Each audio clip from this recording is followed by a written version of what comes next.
नमस्कार मित्रों, मैं अनिल सिलेक्शन टाइम में आप सब लोगों का स्वागत करता हूं। कहते हैं बाधाएं हैं कौरव दल से, इन सब पर तुम कूद करो, अर्जुन सा योद्धा बन गांडीव लेकर टूट पड़ो। तो आ जाइए बात करते हैं अकबर के बारे में। अगर अकबर के बारे में अगर मैं बात करूं तो मैंने आपको समझाया था कि अकबर का विवाह भी हो जाता है। इसके बाद सलीम का जन्म होता है 29 अगस्त 1569 ईस्वी को इसका जन्म होता है सलीम का, और उसके कुछ प्रशासनिक कार्य रह गए थे तो मैं आपको समझाता हूं, तो बने रहिए, तो देखते रहिए थोड़ी सा। अगर इसके प्रशासनिक कार्य के बारे में बात करूं तो मैंने आपको बताया था कि भारमल 1562 में राजा भारमल इसके साथ संधि स्वीकार करता है अकबर के साथ, तो उसके कुछ प्रशासनिक कार्य हैं उन पर एक नज़र डाल लेते हैं।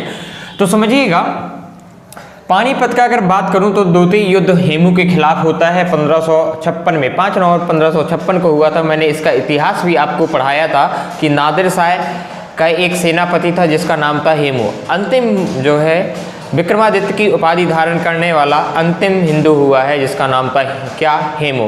बैरम खां के हाथों वो मारा जाता है 1562 में। तो 1562 में अकबर पानीपत का अपने जीवन का प्रथम युद्ध लड़ता है, वो भी बैरम खां के सहयोग से। इसके बाद आता है मालवा का युद्ध। मालवा का युद्ध के बारे में अगर बात की जाए तो बाज बहादुर के साथ हुआ था 1561 से 1562 के बीच चला ये।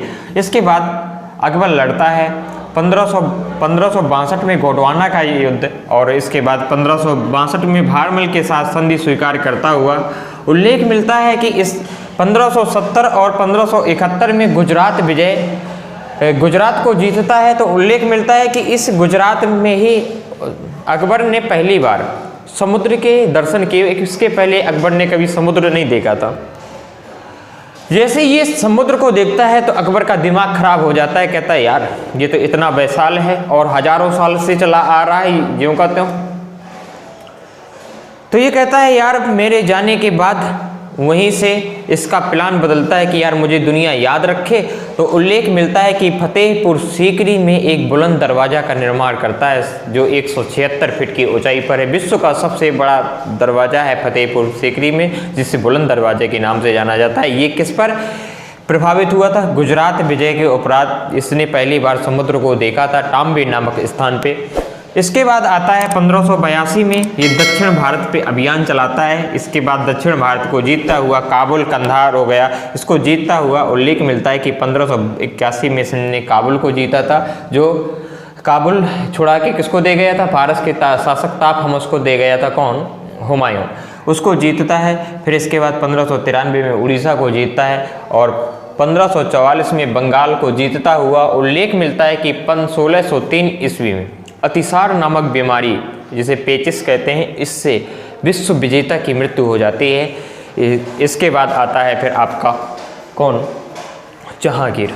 समझना जहांगीर के बारे में, ये जहांगीर वही है जो मैंने आपको बताया था कि इसका जन्म होता है 29 अगस्त 1569 ईस्वी को इसका जन्म होता है। इसका शासनकाल के बारे में अगर देखा जाए तो 1605 से लेकर 1627 तक इसका शासनकाल रहता है जहांगीर का। उसी जहांगीर के बारे में बात करेंगे तो थोड़ी बने रहिए। तो समझना, मैं अगर आपसे बात करूं तो उल्लेख मिलता है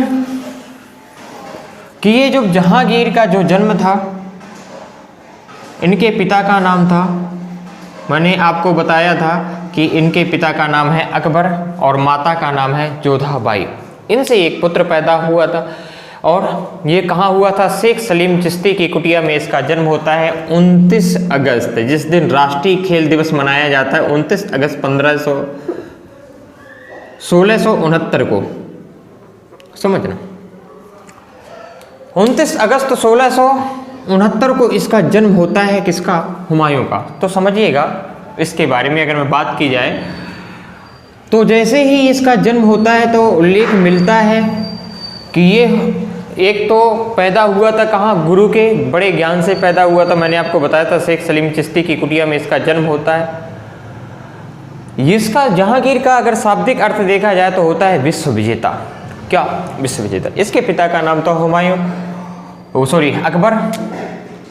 अब समझना, इसकी आगे की कहानी में अगर बात करूं तो उल्लेख मिलता है कि ये जहांगीर जब ये 10 वर्ष का था, कितने वर्ष का? 10 वर्ष का, तो अपने से और इसके शासनकाल के अगर बारे में अगर बात करें तो 1605 से इसका जो शासनकाल रहा ये रहा 1627 तक। अब समझना इसके बारे में अगर मैं बात करूं तो 1605 से 1627 तक इसका शासनकाल रहता है। तो उल्लेख मिलता है कि ये जब 10 वर्ष का था जहांगीर, उसी समय ये अपने दरबार की एक स्त्री थी जिसका नाम था अनारकली। ये 20 वर्ष की अनारकली से प्रेम कर बैठा। अब अकबर को बेचारे को टेंशन हो जाती है कि एक ही लड़का है, ये भी गलत चक्र में जा रहा है। तो इसको समझाने की कोशिश करता है लेकिन ये काबू में नहीं आता है। कौन? जहांगीर। अकबर इसको खूब समझाता है, कहता बेटा इसमें बातों में इनमें कुछ नहीं रखा। 1560 से 1562 2 साल पेटीकोट शासन में मैं भी रहा हूँ, कुछ नहीं रखा हूँ। ये इसको समझ में नहीं आता। तो उल्लेख मिलता है कि एक दिन इसी अनारकली को ये अकबर भरे सभा में 2 थप्पड़ मार देता है। जब इसके 2 थप्पड़ मार देता है तो उल्लेख मिलता है कि ये भागकर वहाँ से चले जाते हैं और फारस जाकर एक कुएं में जाकर गिर जाते हैं। वहीं पे इनकी मृत्यु हो जाती है। उल्लेख मिलता है कि ये जहांगीर उससे इतना प्रेम करता था कि 1600 अगर मैं बात करूं तो उल्लेख मिलता है कि 1627 ईस्वी में इसने एक मकबरा बनवाया है फारस में। उसमें लिखा है कि अगर काश मैं एक बार और अपनी प्रेयसी के दर्शन कर पाता तो खुदामत के दिन तक क़यामत को धन्यवाद देता। इतना प्रेम करता। ये वही अनारकली है। इसके बारे में आगे पढ़ेंगे। तो आज मैं आपको समझा रहा था, तो जहांगीर को मैं आगे लेकर आऊँगा। तो आज की वीडियो तो यहीं तक रहेगी, तो बने रहिए। तो मेरा आज उद्देश्य था आपको समझाना कि अकबर के कौन कौन से प्रशासनिक कार्य थे, तो उनको मैंने आपको समझाया। अगर वीडियो अच्छा लगा हो तो सब्सक्राइब जरूर करें।